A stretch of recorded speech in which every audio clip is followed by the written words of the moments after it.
What's good, y'all? It's your boy Herb. And it's your girl Mo. And welcome to our soon-to-be world-renowned podcast, Young, Black, and Figuring It Out. What up, though? What it do? Whatever we tell it. How you feeling? I'm feeling lovely today. Are you? Yes. Yeah, and we can be honest. For folks who can't see us, we got a new mood lighting set up in the studio. So we're here in the dark, chilling. It feels like a smooth jazz vibe today. Oh, my gosh. Yeah. Hey, listen, I'm excited. You know why I'm excited? I know, but I want you to say it anyway. Listen, y'all. So y'all probably waiting on us to like, what did y'all figure out this week? But we don't got time for that because we have an amazing. We always say amazing. We have a spectacular. That was the word I was gonna go with. Special guest in the building.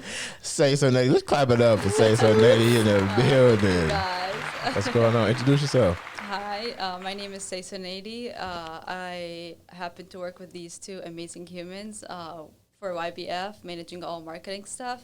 And I'm originally born and raised in Cairo, Egypt, and came to the U.S. about 7-ish years ago or so. And here we are today.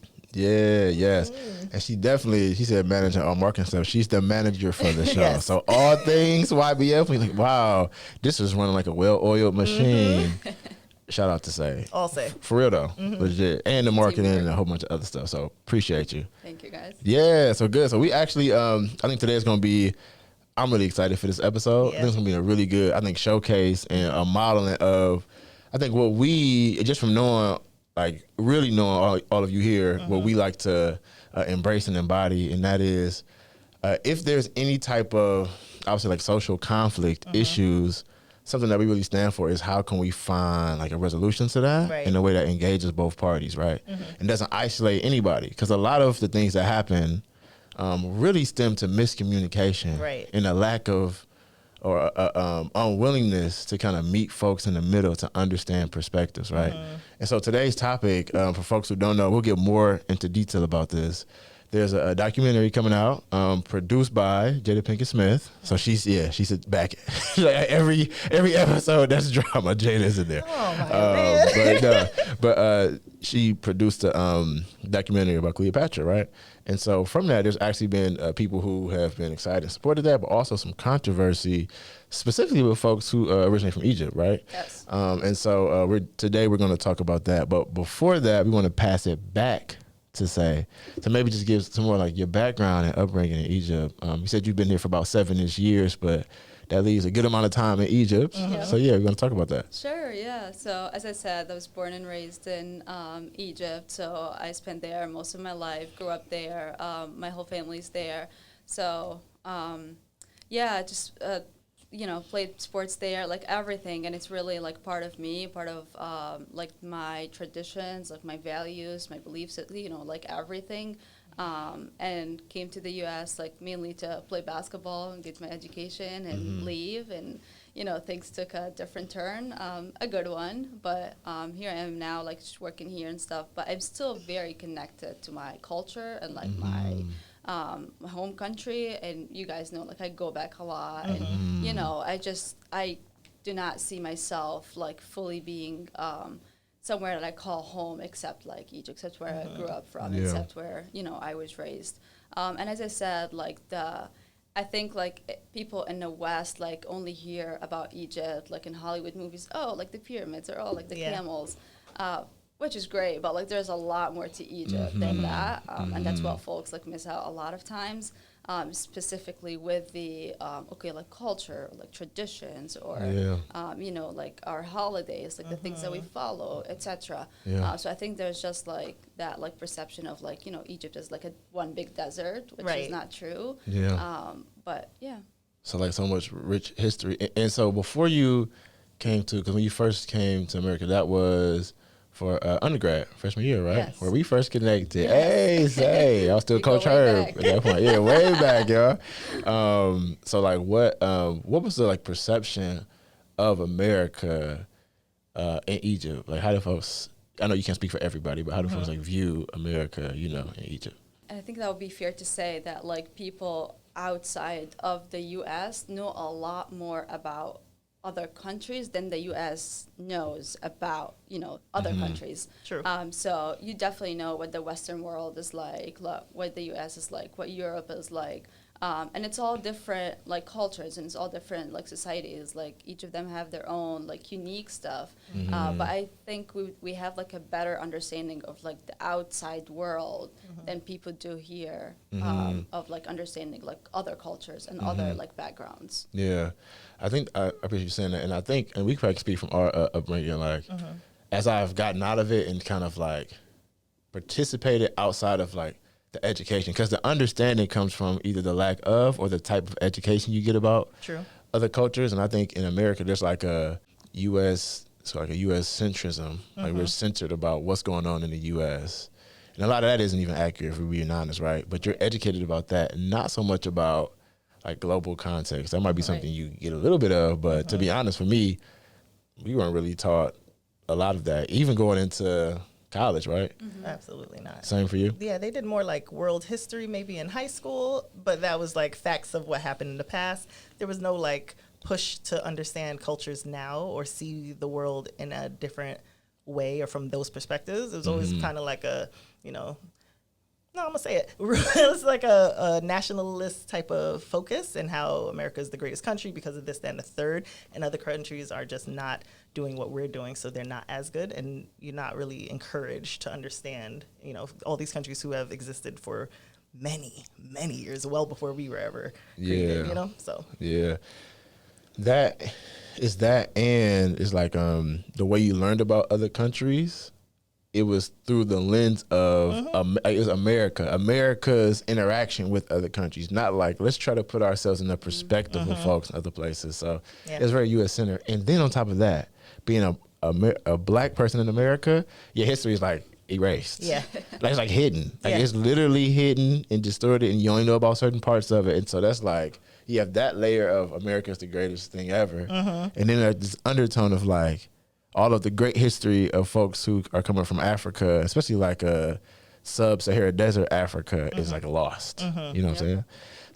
So I'm with you on that. There's like there's a mix of all of that. The U.S. is definitely U.S. focused, and so being in Egypt was probably like, we learned a lot about a lot of different things. And then you came here, it's like, wow, this is very narrow. I mean, and again, like, we cannot generalize that, but I think that's like just the majority. And it's like, when you have conversations with people, especially like when I first got here, and it's like, I think people think that like everyone like outside of the U.S. like does the same things as people here, or eat the same food, or dress the same way, or have, and it's like kind of very eye-opening to be like, oh no, like I don't live in the desert, like, or I don't ride camels to school, like, it's just like very common sense, but it's just like, I'm not really sure. Is it like, am I educating here? Am I correcting? Like, you just play different roles in that regard. I think that the dialogue about this, which would be the fun part, just to give like the history lesson around this, right? So it's like the tale of two histories in this, speaking about how we learn things. So I'll give kind of the perspective that we have come to know, and then say, love for you to like chime in about, this is how we have learned and embraced in Egypt, right? So first, for just like the African history part, and I'm gonna like read through this. We took some time to go through this because this is important framing into our discussion today. So Africa is the second largest continent, honestly, made up of 54 different countries, the second highest population as far as the continent. So it's a large place, and people think of Africa like it's a country. Right, You don't think of it as like this large continent with many different cultures and all the different things, right? And so specifically though, when we speak of the African diaspora, is what folks call it, we're really talking about the collection of people who are in Africa, and mainly though what folks would call, has been referred to as Black Africa, and that is below the Sahara Desert, right? So think about West Africa, Central Africa. When you say the African diaspora, it's those collection of people as they've dispersed out throughout the world. So you might hear like Afro-Latina and all of that, right? And a lot of that happened due to, honestly, the slave trade, right? Transatlantic slave trade, folks were taken and really spread out throughout the world. Right. So part of that, just to go through that, is oftentimes while this happened throughout the slave trade and imperialism, we can't forget, white folks came to Africa and like set up shop, like folks, British, French, they came to West Africa, Central Africa, and took over, broke up the culture, the language, all of that, and like made shop there. Took rubber. There's somebody called Leopold III who like cut arms off of black. It's like it's a tough thing, right? So all of that happened, and within that though, the history of black folks, Africans, I should say, in the, again, West Africa, Central Africa, was erased in many different ways. Like it was muted, right? So you didn't really know what was there. So folks were left to kind of piece together what's the history here in that way, right?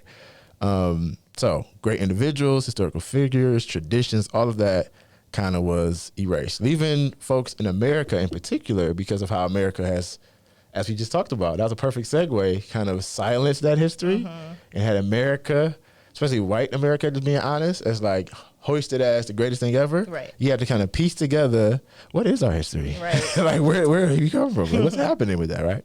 So that's like the, again, African history from that lens, right? What folks don't know though is, or don't really refer to, is the idea of Africa as pertains to the Middle East or North Africa, or MENA, folks call it, right? And so that is, again, so many different cultures and countries within Africa. Folks don't really think about that. So just the history there, and I'll read through this again and say, correct me as I go through, okay? So much of Egypt's ancient history, and I remember learning about this for a while, like the Rosetta Stone, which I had no idea what that was, but the language, the history was kind of a mystery, and then really got demystified with the deciphering of like the hieroglyphs and language and all of that, going back to 332 BC. So that's a long time ago, right? It's like, dang. Okay, Alexander the Great conquered Egypt, whatever that means, and established a short-lived, what's called the Macedonian Empire, which gave rise to the Ptolemaic Kingdom, right? So in that, now we're getting into like Cleopatra's area, which is fascinating. The Ptolemies fought many like rebellions with Queen Cleopatra kind of leading that. So she actually, Cleopatra was, her father was a general from Greek. And then mother, don't get me messing up the history. We'll let somebody else talk about that who knows more, right? But the death of Cleopatra in 30 BC ended kind of like the symbolic reign of independence for what was Egypt at that time. And then the Roman Empire came in and like took over, right? So you had Cleopatra, Ptolemaic, so European in that way. Rome came in, kind of took over, right? Killed folks after Cleopatra died. And then this is where we enter kind of a new era of Egypt. So the rule for the Romans lasted to like 639 AD. So Cleopatra died 30 BC. Rome ruled to 639 AD. A lot of numbers in there. Egypt was actually experienced what was called as an Arab conquest, right? And so folks came in, same thing, was fighting over territory and countries and borders and all of that. And from that country was divided by provinces, we're called the Muslim dynasties, until the conquest in 1517. So what's the highlight of that? 639 AD, Egypt, Arab conquest. And at that time, the Muslim dynasties won and ruled until 1517. That's a long time, right? Okay.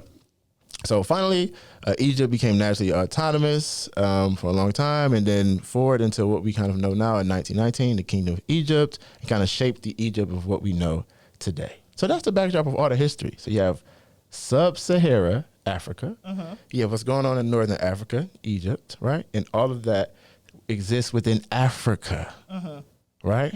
So just putting that. Put the emphasis. Right, put the emphasis in that, yeah. Okay? So that all frames into Cleopatra and her backdrop of what's going on in Africa during that time. Say, correct me. What did I miss? Yes, I mean, you're right on. Spot Hey, on. Yeah. okay. Shout out to history.com and all that Go good ahead, stuff. research. And your history degree. Yes, shout out to the history degree and Roberts for that. Come on now, pulling all that together. Okay. So with that, we'll get into like the first question that goes to kind of you say about Cleopatra, and just I'll let you read about her background, and then you tell how did people experience Cleopatra in Egypt. But go ahead, Mo. Hit us with the question. Oh, okay. So Cleopatra, of course, was a queen during the Ptolemaic Kingdom of Egypt from 51 to 30 BC, and its last active ruler. So then she was a descendant of a father who was Greek, like we spoke about, a general, and then she is known to have advocated for science and history, creating the Alexander Library, which I know we all learned in school, and much more. So after the death of Cleopatra, Egypt became a province of the Roman Empire. Cool, my bad. So question is, from your perspective, in what ways has this history understood and experienced in Egypt?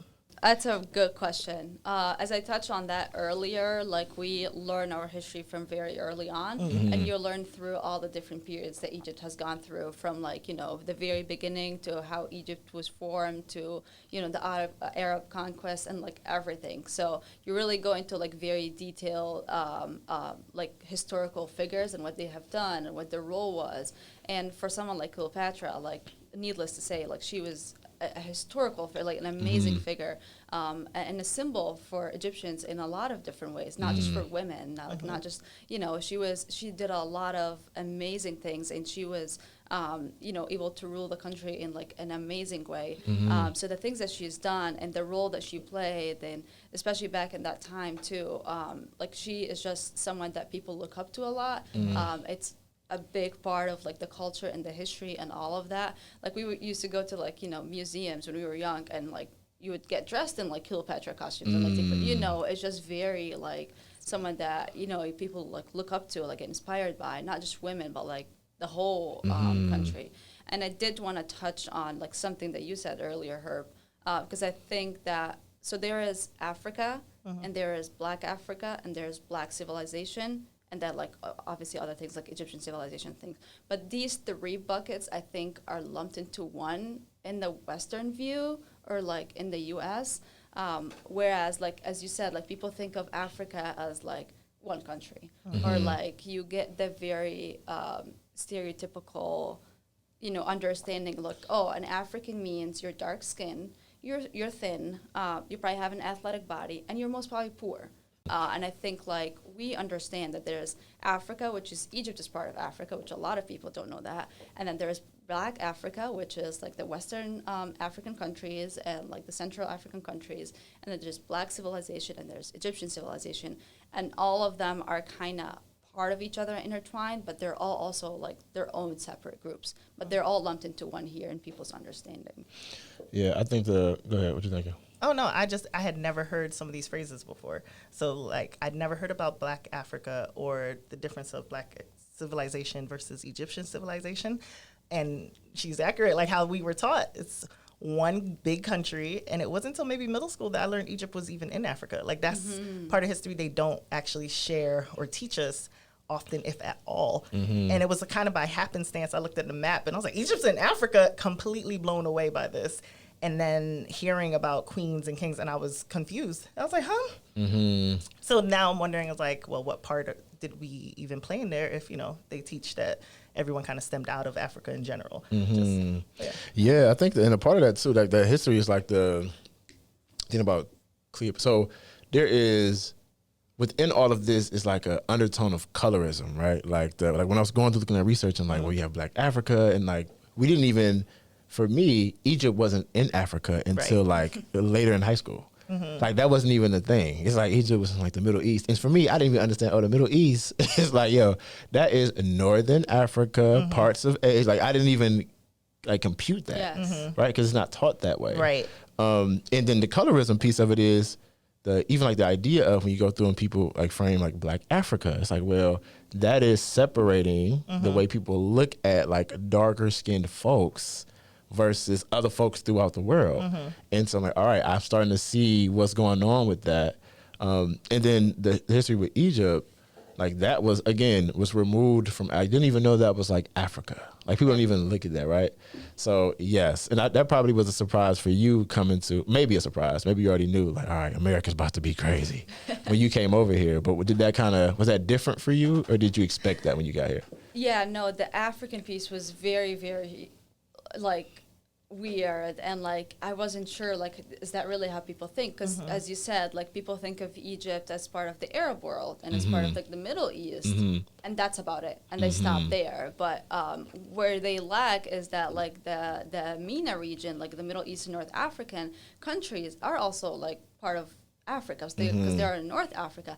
So like I am 100% African, but that does not sit well with people, or not in a bad way, but it's just like, wait, are you African, but you're not dark skinned? Well, like, not everyone is African, it's like dark skin, you know? Yeah. But that does not take away my Africanness. That like, in their eyes, like, oh, are you really African? Like, you know, like, I don't have to prove to you that I'm Right. like African just because I don't fit your perception of what an African Yeah. looks like, you know? Yeah. Absolutely, so good. And you can get to places like Eritrea and Ethiopia Yeah. and like South Africa. Like folks are all types of different skin Shades. tones in that. Yeah, They so look it's very like different. You don't know. Yeah, that's so. It's like that's You fascinating. see that in the Caribbean a lot too. Also, like Really? there have been people who are like, I'm Jamaican, but no one is like believes I'm Jamaican or Guyanese or Trinidadian because there's been a lot of like interrelations. So people sometimes look a little more Indian and like from the nation of India, like Right. you know, and they'll assume like you're not, and then they have to like speak in an accent for them to believe them.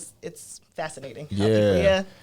Yeah, so like all of that is a good backdrop into what we really about to talk about. So Cleopatra, let's get up in there. So the show that's coming out on Netflix, Yes. it is the first season is supposed to be focused on Queen Cleopatra, and their goal apparently is to do a different queen for each season. That all the African queens that we may not have heard of. I think Cleopatra just being the most popular, it makes sense to be the first season, right?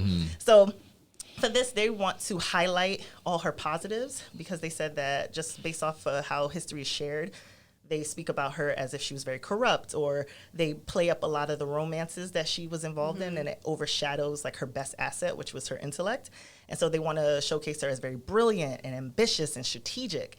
But as they said, that it is also very clear that we acknowledge the heritage because it's been heavily debated, right? So they're going to dive a lot deeper into skin tone, physical like features, and racial identity, and they're pulling experts in to speak about the history and maybe the like images that they see around that showcase her, because they show her with like browner skin and with braids and possible locks, just features like that. But as we mentioned, Jada Pinkett Smith is the narrator and executive producer, and she went on record to say that Cleopatra's history has been the subject of much academic debate, which has often been ignored by Hollywood. She adds that we don't often get to see or hear our stories about Black queens, and that was really important for me, as well as for my daughter, and just for my community to be able to know those stories. And so, like, hearing that, I was like, yes, I get it, because we weren't taught this. And I went out of my way to, like, try to teach, you know, the kids, like, the little Black girls, like, no, we were queens and we were kings, based off of the things that we've learned at school to finally picked up on. So my question being, like, based off of what you've explained with your background and your upbringing, how did this documentary and seeing what is coming forth impact you? Man, the documentary is very culturally offensive, and I'm sure like there has been a lot of backlash in social media and in the news and that, specifically from Egyptians and from Egypt, and for a lot of different reasons. One being that Hollywood fails to, not just for this one, but for many other things too, to accurately represent Egyptians. So this was like the cherry on top. And then the other thing is like Cleopatra is, as I said, like she is a symbol for Egyptians in so many things. So like not representing her in the way that we know is accurate, what we think is accurate, was very offensive and like, you know, like cultural appropriation and all of that. So I love the idea of the documentary that we need to highlight more historical figures and more queens and more all of that. But the way that it happened is what is causing the backlash. And one of them is that she is portrayed, as we all know, like as a Black actor, like a Black actress playing her role.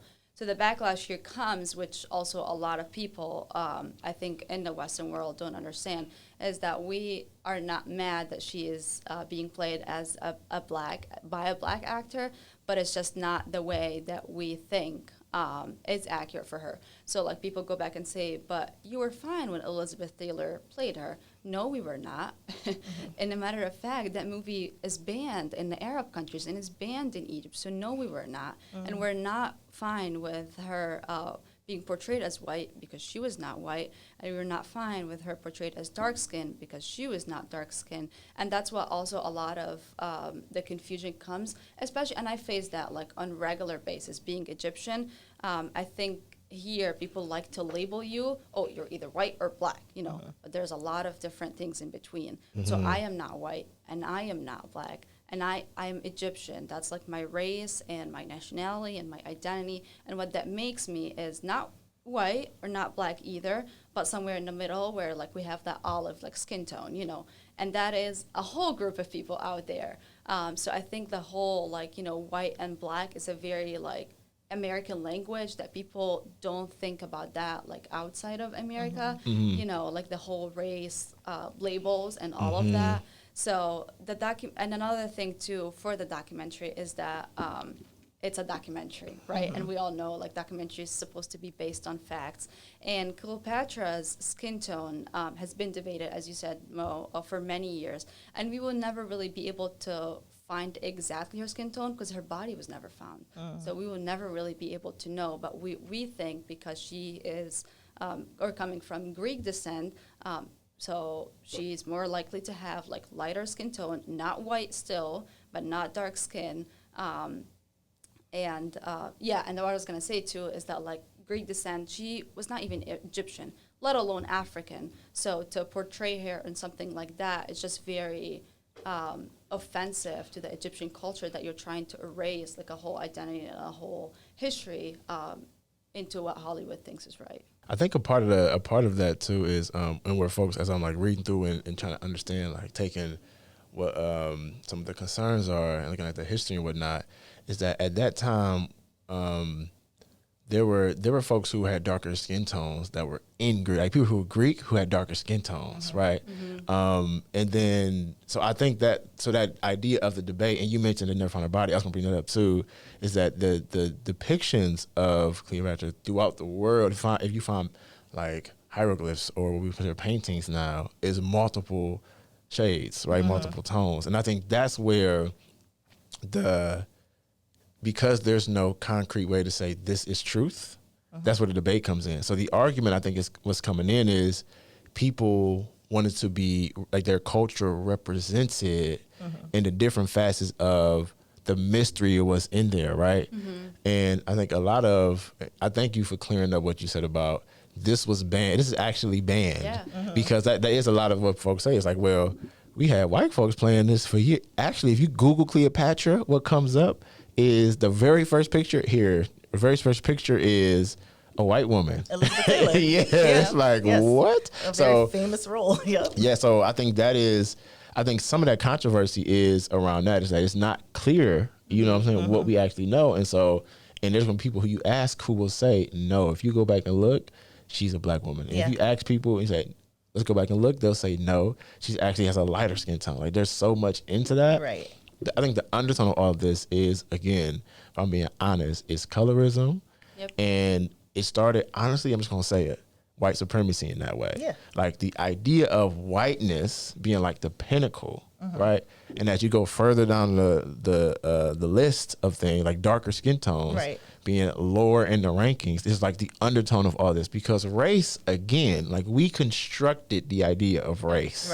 Right, like what it means to be black, what it means to be white, what it means to be like we constructed that to where, if you ask me, it's like, yeah, this entire kind of controversy is rooted in that. Right. And the shape of that is like two cultures now kind of in the middle of what's framed around colorism, right, and whiteness, if I'm being honest. Right, but tell me your thoughts. I mean, let me not ramble. No, because, I mean, they've done experiments where they'll showcase how, like, they'll put dolls in front of little girls. There'll be a white one, there'll be a black one. And the little girls will always choose the white one when they ask, like, who's the princess? Who's the good one? They'll choose the white one. It's like, yeah. And they'll ask why. It's like, because she's light. And once they ask for the enemy or the evil one or the bad one, the black one, it's like, why? And they want nothing to do with it. Like, and it's, I mean, why do 5-year-olds think that way? Or why would they assume that, right? And, like, that was that intentional mindset. And for those who may not have heard the word colorism before, it's like just believing, the lighter, so the lighter, the better, white is right type of energy. And darker is just disgusting somehow. So even growing up, you hear that. People would make fun of you if you were a lot darker skinned. People were always like, you think you all that because you're light skinned? It's like, it's just this strange belief. Even if you're considered the same race, it happens within all the time. And so I agree that I think this debate is largely based off of colorism more than anything. And with that, does that exist in the same way in Egypt, right, at all? Like, is that type of colorism exist too? Like the way you now know it, because by the way, y'all, Say does a ton of DE&I work, and yeah, we appreciate you. The way you see it happening now, and what you've like learned and been actually having to advocate for here in America, does that exist similarly in Egypt? Not at all. And I know this is like, maybe like not a good phrase to put it, but when people say like, oh, I don't see color, like that has a different meaning here.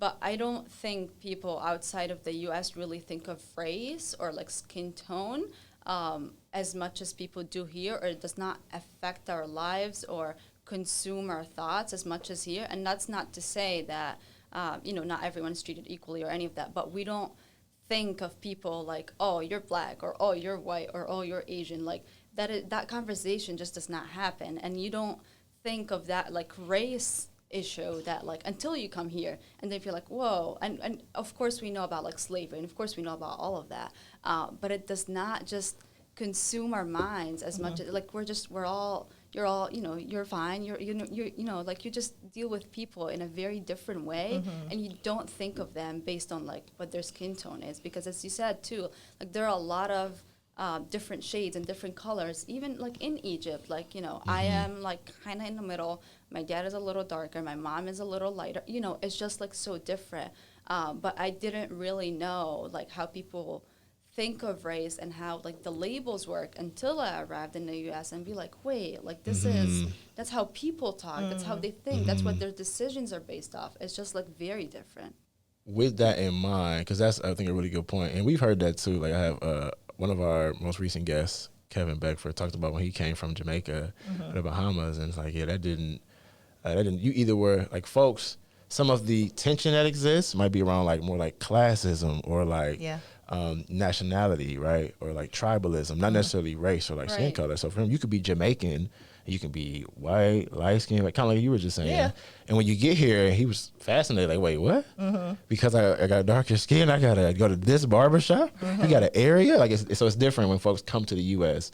Which that's like a fascinating thing to think about. It's like we did this. Yes. But so with that in mind, though, now the tension seems to exist, and tell me if you all agree with this, between like folks who are around this documentary only. Yeah.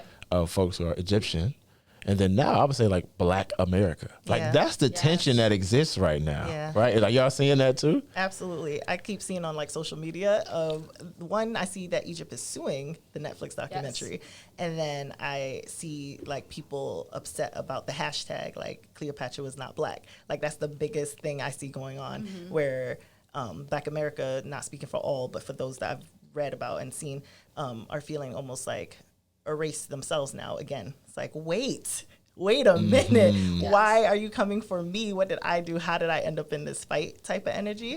And then knowing you, so I'm hearing more and understanding more from a different perspective outside of this country. It's like trying to preserve our culture and understand or showcase who we are and how we were versus, just what you think. And I'm like, I get it. Like, I'm able to see from two sides, but like being a Black woman, I'm like, oh, it hurts a little bit too. Like, I can admit that. Yes, and I actually, that's a very valid point. And I also want to like debunk some of the things that are, because specifically like African Americans, like people are upset that like Egyptians are like not happy about the documentary, and like Egyptian lawyers are suing the Netflix company for like wanting to ban it and all of that. But I think also a lot of the misconception you touched on earlier is because they think that this is like two tribes against each other, whereas we're like, no, we're not against that she's like portrayed as like dark skin. We're against that she's like yet again portrayed in a different way than the Egyptian way. Like at first Hollywood showed her as white, and now they're showing her a dark skin, and now she's like, so you're just like, it's not like about like against Black people or against like African Americans. It's against the fact that like, she's portrayed as something else, period. But that's like the debate where like, oh, like now it's like this versus that. No, it's just about we're trying to like portray her in a way that is historically correct and historically accurate based on what we know. But by saying that like, she was part of, or she was like dark skin or all that, we are erasing the Egyptian history and we are taking that away from like, you know, the culture and what we know.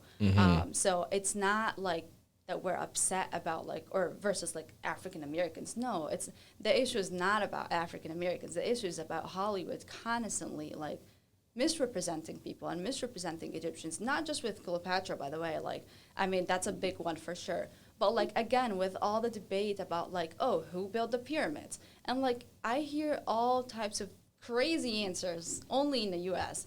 And to say the least, it's not aliens, it's not Jews, it's not Western Africans, but people just love to, you know, dive into that and like be like, oh, was it really, you know, it's just, so you're like, yet again, like trying to educate people and trying to correct people, like this is not the history that we know. So like, you're kind of like taking that away from people. You're taking that, the history piece, you're taking, representing them correctly, and goes back to like, Black civilization and Egyptian civilization, because the two are connected in a lot of ways and are separate in also a lot of different ways. So when I say that people are coming maybe like at me, be like, oh, whoa, like you don't want her to be dark skinned because you're not dark skinned, but I am African. Like, why would I be like people? Because it goes back to like people not learning that Egypt is part of Africa, so they feel like, oh, but you're not like one of us, but like, we are 100% African, so how can I be against my own people, my own culture? Because this is also part of my culture, part of my history, even if I'm not dark-skinned, but like the African history and the African civilization, that is part of the Egyptian civilization. And that's where people really confuse race and nationality. I almost think though, and so by the way, I'm one of those people who's going to debate who built the pyramids. I'm just going to say that now. I'm one of those people. I ain't going to lie to you, because I think. But a part of this though, if I'm being honest, so I got multiple questions that I think we could work through. So first though, because of the history of Egypt itself, so Africa as a whole, but Egypt itself, and how many different cultures and nationalities, and they're going from back to even really before the time. Like we couldn't even decipher who was what and who made like really the pyramids, like the hieroglyphs. We don't really know because that couldn't be deciphered. It was a mystery in that for a long time. And there were so many different cultures flowing through that. I guess like my question is, couldn't there be, in my mind, I'm thinking it's folks who were darker skinned, like, cause I say the black piece, I think is getting misconstrued because there's so many different, like that means so many different things. And then when you get to like Africa, like what that means is different too, because I'm Nigerian, or I'm like, nah, I'm Ghanaian, or no, I'm like, that's confusing. So I would just use like skin tone as the context of this conversation. Couldn't there have been through all of that we just read through the history, folks who also were like darker skinned throughout Egypt, throughout parts of Europe, and like we know folks have circumnavigated the globe now. So I think that's kind of where people are coming from with the documentary, is that we don't know. And because we don't know, this is one way to represent. Here's another way to represent. Here's another thought.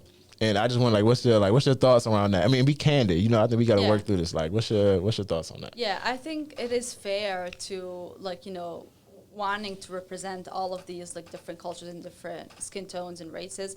And even for Egypt, like we have had Libyan leaders who are like dark skinned, or we had Nubian leaders who are dark skinned, like ruling Egypt and all that. So it's all has been part of the history, and we understand the full context of that and the different skin tones. But I think the other piece too is that like if you look at, and I mean the documentary is gonna be released beginning of May, but even the other Egyptians that are portrayed in the documentary are all dark skinned. So you're kind of like, okay, it wasn't like one or two, so like let's have other skin tones too to like accurately represent Egyptians, but it was all dark-skinned people, which again, it's not about being dark-skinned, it's about not, like this is what I look like, and I am 100% Egyptian. Oh, I didn't see myself in the documentary, like I can't relate to the Egyptians that they portrayed in the documentary, because I'm like, yes, some of us were darker skinned, some of us are lighter skinned, but where is that in the mix? Like they did not consider that at all, and that is about to the other side that I think Jada Smith mentioned was that, like Egyptians are mad at me because I'm showing them their African side. Like we know our African side, like we're part of that. We know that we're 100% African. It's the Western world that is that's new to them, that Egyptians are Africans, that they're now like, you know, realizing, wait, is Egypt in Africa? Does that make you African?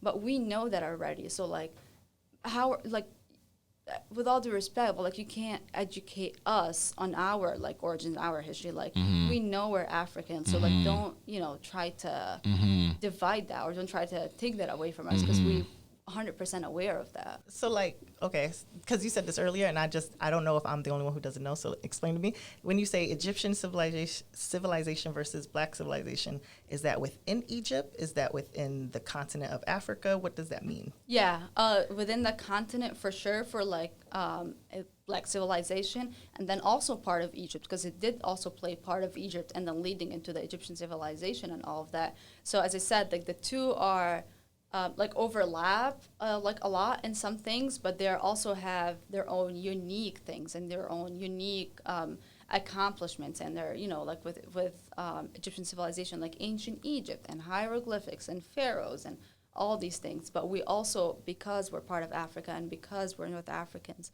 we also learn about the history of like African civilization and the Black civilization, and how that played a role, because I said like we had different people from all over the like place like ruling Egypt, so that was all kind of like in the mix. Okay, does that mean then, so like now in Egypt that things are considered that, so like you, I don't know, in one part it's Egyptian civilization while different part of Egypt is like Black civilization? Is that how it's broken down? I wouldn't say so. It's mainly Egyptian civilization, because Egyptian civilization is kind of the umbrella that covers it all. Okay. You know, and then being in Africa, like you are also part of the African history. Okay. And when you say Egyptian, so this is where I'm getting, this is helping me understand something, unpack. Now I'm seeing the thread here. So is Egyptian civilization, and now maybe I should just ask, like, what does that mean to you? But I haven't thought about what I think it might mean, but I would love to hear how would you define that?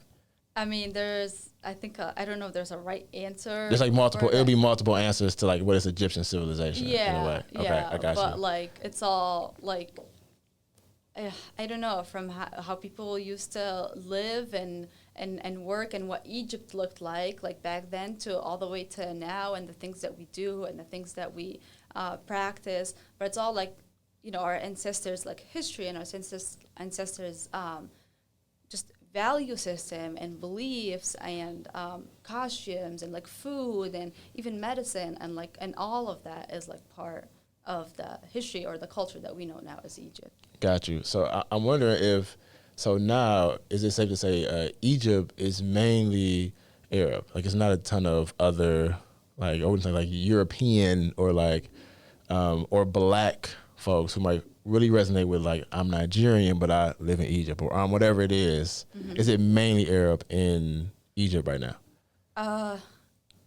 Egyptians are Arabs, so yes, I would say it's Arabs, but also we have in southern Egypt, we have Nubians who are darker skinned, and they are Egyptians, so that is also okay, like, got you. So I'm kind of getting to the umbrella of like the skin tones on Egypt, because this is different in America though, the way we have done things, right? Because we have African Americans, which is related directly to a skin tone, right?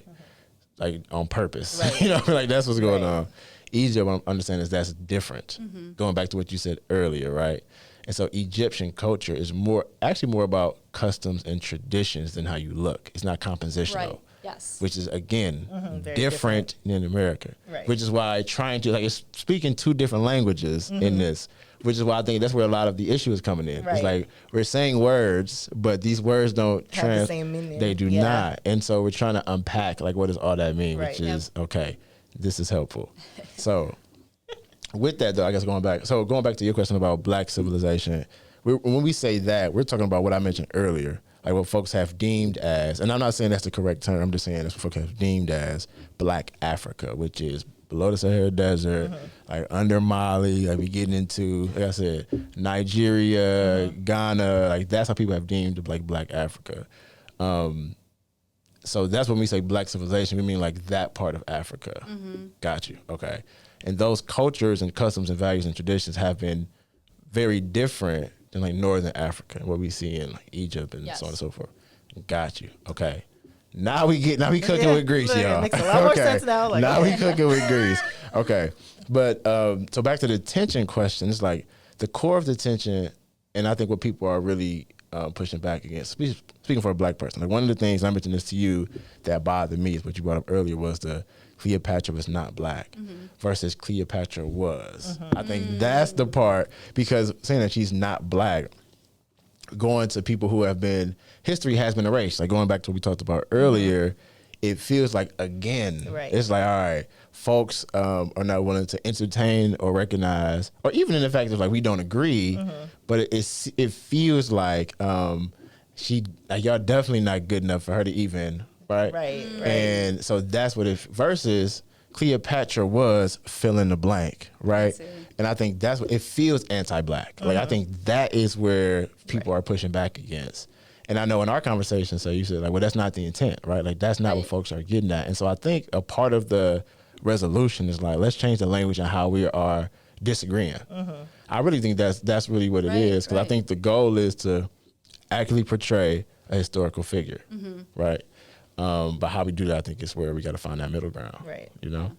And I think part of that too is what I said, is that people don't like use words or like race labels the same as people do in the U.S. So like the hashtag Cleopatra was not black was like, whoa, like you are anti-black, you are, you know, that means you're like, I don't know, like, you know, you're now like you don't support like black people, or you're like a very like, you know, white person or whatever. But the language, what it means is very different for people outside of the U.S. That's what I was saying. Yes, keep going. So like the hashtag, oh, she's not black, because that's just the way that she was portrayed in the documentary. But that did not translate well in the U.S. because of the race issues. Right. And people don't think of that because, as I said, like we don't think of race in that same way. Right. So it was more like, oh, Cleopatra was not black or white or Hispanic or Asian. You know, like that's the rest of it. She was, but I think the way it translated carried more of like what the U.S. has experienced and what they think of race more than what the intention was for the hashtag. Right. Which makes a lot of sense, because I mean, they, like you said earlier, like, you know, people debate the pyramids, like who built them and everything like that. And it's like, yes, and there's been a lot, honestly, I mean, me too, growing up, it's been a large debate of feeling as though whiteness and white culture has said, no, black people could never have done it, because no one really knows how it was done, right? So black people having to say, no, Egypt is in Africa. We did this. Like, we were the ones. So then feeling like now Egypt doesn't even want us or won't claim us. It's like, it hurts. It's like, so I get it, because the language is very different, and it's like, I don't understand. So I appreciate your openness and transparency for like making this make a lot more sense rather than feeling rejected. Oh no, not at all. Trust me, this is not the intention or how people in Egypt are like viewing this, but I think the way it's carrying on social media is more like, whoa, it's Egyptians versus you know African Americans, but it's not like that at all, because as I said, like we understand our African history, like we're proud to be African, like we love that, it's a part of our culture, part of our, you know, and I myself, I've been to a ton of different African, like other African countries, and I always say this, like Africa is the best continent in the world, like don't come at me, this is, you know, I it's just like so, but it's the way that people think, like, you know, but there's Egypt and there's the MENA region, North African, and then there's the real African. But we're like, we're also part of this, you know. And I think that like a part of it is just like language, right? I think intent versus impact, right? And I said this, I was, and people going, and this is our culture. I was critical of our folks, right? Because we were saying the right thing in the wrong way. So I go back to like the defund the police. It's a charged topic. And I'm like, what we need to change it is let's reallocate funds from the police. Yeah. That's what I always was saying. It's like, okay, because if we're going to get caught up on this language thing, because what we're trying to get to is the same thing, but let's change the language. And I think my ask to folks who are Cleopatra was not black is let's change the language. Because the intent, the impact is being missed though, because it is, because here in America, even though in other places it's not experienced that way, it's experienced that way here. Like we have to deal with the implications of what folks say. And so it's almost like, dang, like folks trying to embarrass us. I feel. And I know that's not the intent. So if it's like, hey, if we can reframe that, and I know I'm not, well, you might be. Say so is known in Egypt, so Right. you might be able to speak to the folks higher up. But it's like if we can change that and then come to the table in a different way, I think that'll be helpful. Like that framework, and then at least leave some room for, I think, historical debate. The part that I loved about history is people think of it as fact. History is as subjective as like in most cases anything else, because again, especially when we get to ancient history, it's like we're really going off great theories and hypotheses, and we don't got a lot to go off of. Right. We think the Rosetta Stone told us what it said, but we don't know, right? And so leaving some room for some of that leeway, because again, we only have paintings, which if you go and look at the hieroglyphs and look at how folks were portrayed, multiple different shades, as it should be, because folks circumnavigated the globe. But if folks are saying, no, this is what we believe, that's great, but allowing for some room for like flexibility in that, to say, let's explore all the options, is I think the ask in that, Right. Yep, and with that note, like exploring all of the options, one of the things that also upset people was the like the selection process. Like if you look into it, the two options that were really that they considered to play the role, one of them was Gal Gadot, which is an Israeli woman. Which, if you know anything about the Arab world or about Egypt, you would know that this is not the move. You would know that this would not go well. And then the other option also was Zendaya, who's like half German, half Nigerian. So again, like, where was an Egyptian woman in the mix? Like, where was that representation? Even considered, instead of just like going for very different, like nationalities and backgrounds. Yeah. Fair. And I didn't, go ahead, Mo. I was just wondering, I was like, now let's say none presented, like there wasn't any Egyptian choices of actresses that came forward. And that could happen, that's life. If they intentionally had more Egyptian background actors or people that look like Egypt now in the movie, would that have been more acceptable? I think it would not have received the same backlash, that's for sure. It would have definitely felt more respectful to the culture and to the Egyptian people. And I think the other part of that too, besides that Cleopatra's portrayed as black, is that that part of like we wanting to make Cleopatra or make the pyramids or make all of that as part of like the Afrocentrism move, which we fully understand, and I think that's a beautiful like intention to educate like African Americans about like the history of Mali, the history of like Ghana, the history of these rich countries, but without mixing in like all of the other different civilizations and different cultures, and assuming like, oh, this is also like Black Africa. Like, as we said, like there are different buckets. They overlap, but they still remain like different buckets. So if throughout the entire process, if this would have been more collaborative with folks who had roots or their heritage was Egyptian or from Egypt, and it was collaborative, this wouldn't have received as much backlash. Yes. You think if it was more collaborative? That makes sense. And to be honest, one of the things, if I'm gonna state it here, one of the things that made me feel a lot better was you saying that the movie with what's her name, Elizabeth Taylor, was banned. Yeah. Okay, so I was like, all right. It's like, all right. So I'm not gonna lie to you. It's like, all right, cool. Because a part of it was like, dang, right. Everybody else doing it. Why I gotta? So that actually, so I'm not gonna lie to you. Okay, cool. Now we can work through everything else. Right. No, I'm like, I think it's hard to see it from your perspective because of how we're in this country and we were raised this way. Right. But if we like, balcony it, like look at it from above and think through it, it's like, oh, well, I mean, it might feel like, well, Egypt is trying to separate itself from the rest of the continent, but it's like, who doesn't? What country does it? Like, America is bordered with Canada and Mexico. When do you hear America boosting up Mexico? It doesn't happen. DR and Haiti live on the same island. They are not best friends. You know what I mean? So I get that it's like we are country focused right now, and this is what we want to represent our country. It's like, I hear you. Okay. And even like, and that, and how like, Egypt is, I heard you say loud and clear, Egypt is a part of Africa. There's multiple people even in Africa. There are folks who have darker skins and folks who have lighter skin. That's very well represented. I think I'm hearing you say that loud and clear. there's other kind of cultures and traditions and customs as you go throughout different parts of Africa. So West and Central, like there's different customs. All of those are different customs, and that's how it usually goes, right? Right. In North Africa, and the thing we're saying is, we want Cleopatra, is what I'm hearing you say, to be accurately represented in history the way that we've seen it, or at least to make it a collaborative effort in that. And I think the kind of response to that is, yes, we love that. And in the wake of that, we also want to make sure that like Black culture isn't like the bystander of like the punch it bag. your punch it bag going away. It's like, hey, listen, y'all, and let's have a dialogue. I think what we're doing right now is like healthy, right? Let's talk through that and figure out, because we want to agree on all things. Like if you ask me about the pyramids, I'm like, hey, I hear you, but listen, we pull up some historical figures up here. But and I think that's okay though, right? Yes. And it's like, let's dialogue and work through that. I think that's what we're trying to model in that and do more of that for sure. But I guess the last question is any other things that why we have you here? Because you deeply tied, rooted history. Like you go back to Egypt and you light up. Like we on Zoom calls, it's like I love it here.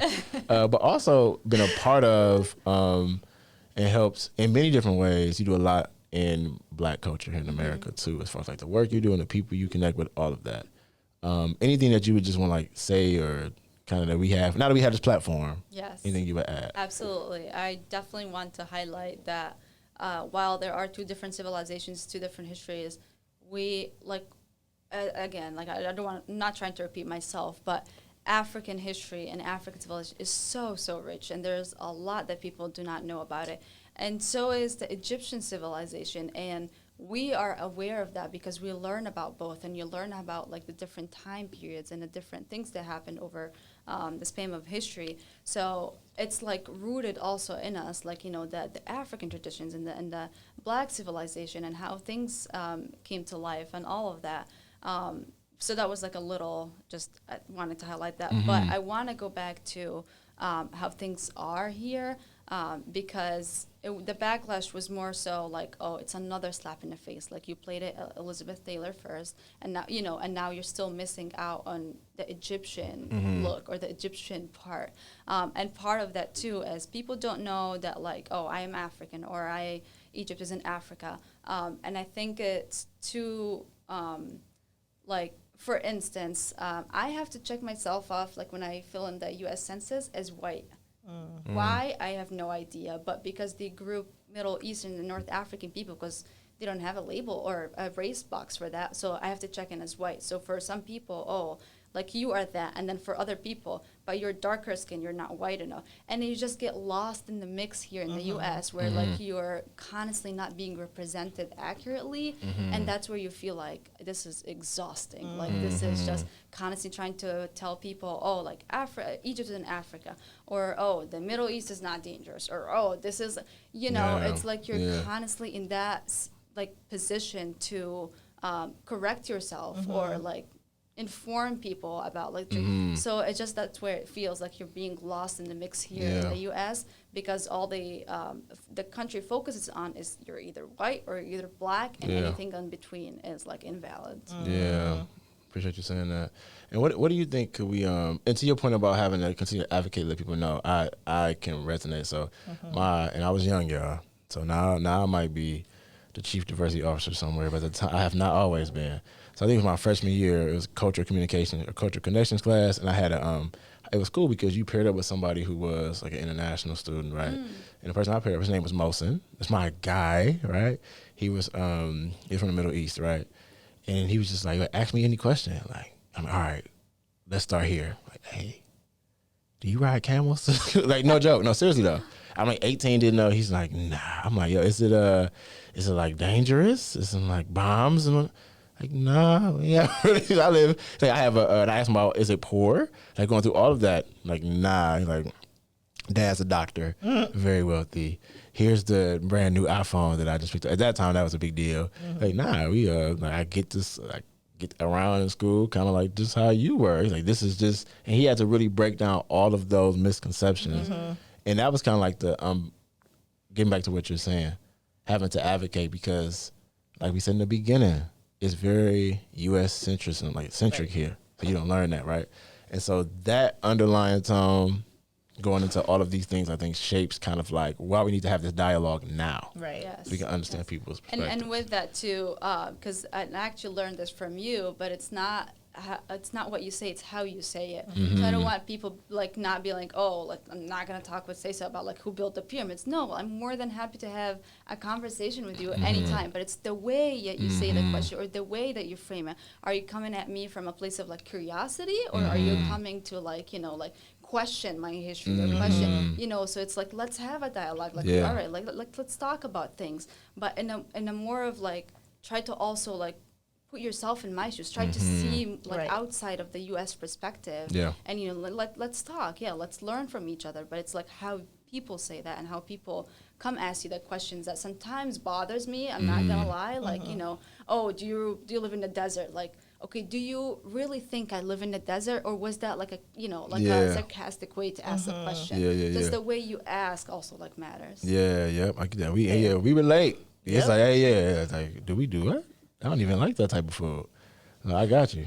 Seriously though. I feel it. I mean, coming from Brooklyn and living out here, people were like, so are you safe where you live? Do they have houses?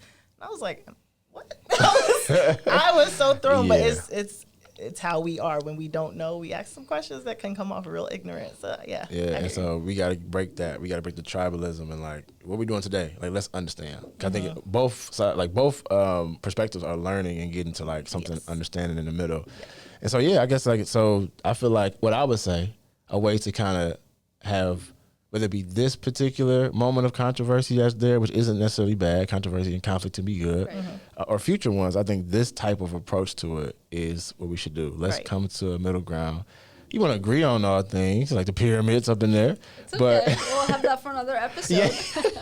But having that dialogue is the important thing for sure. Absolutely.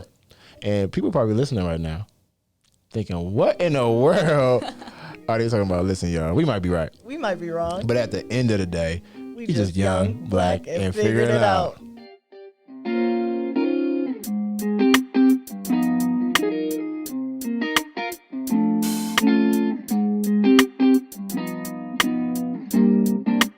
CC on the track, boy.